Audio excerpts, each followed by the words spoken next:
আর ওই শুকনো লঙ্কা দিয়ে এই আলু ভর্তাটা কলাই ডালের সঙ্গে আমরা এই দুটা জিনিস রেগুলার খাই। ডালটা খেয়ে দেখো এখন কেমন হয়েছে। ডালটা সম্বাস দিয়ে নামানোর আগে একটু দুধ দিয়ে নামায়, তাতে ডালটা খেলে খুবই স্বাদ হয়। আর হলুদ আমরা দেই না এই কলাই ডাল রান্না করলে।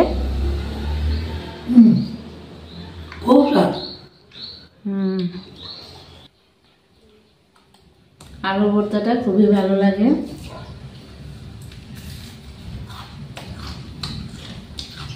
কলাই ডালের কুচাটা দিয়ে বড়াটা খুবই ভালো লাগে। সঙ্গে আছে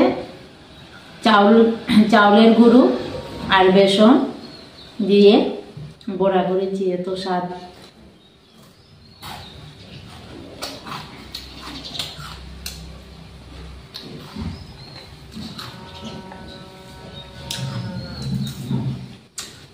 কলাই ডালটা খেয়ে আপনাদের দেখাবো।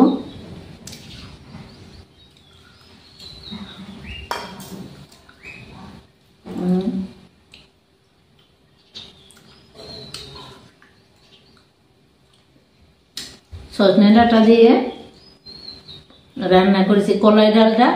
সজনে ডাঁটা দিয়ে রান্না করলে খুবই স্বাদ হয় খেতে সজনে ডাঁটাটা।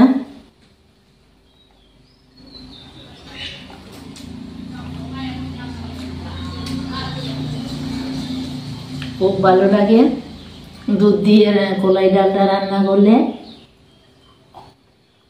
অনেকে কলাই ডালটা দুধ দিয়ে ভালো রকম মেখে রোদ্রেও শুকিয়ে নেই, কিন্তু আমি এভাবে করিনি। আমি নামানোর আগে অল্প দুধ দিয়ে নামিয়েছি।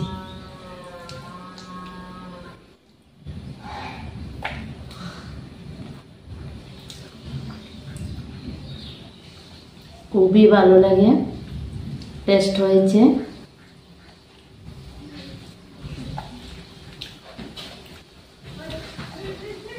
ঝিঙেটাও একটু খেয়ে দেখি।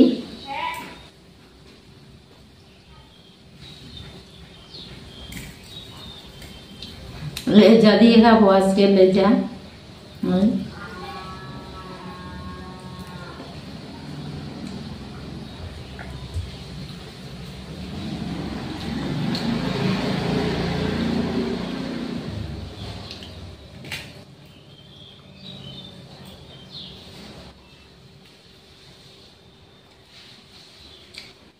কাটা বেছি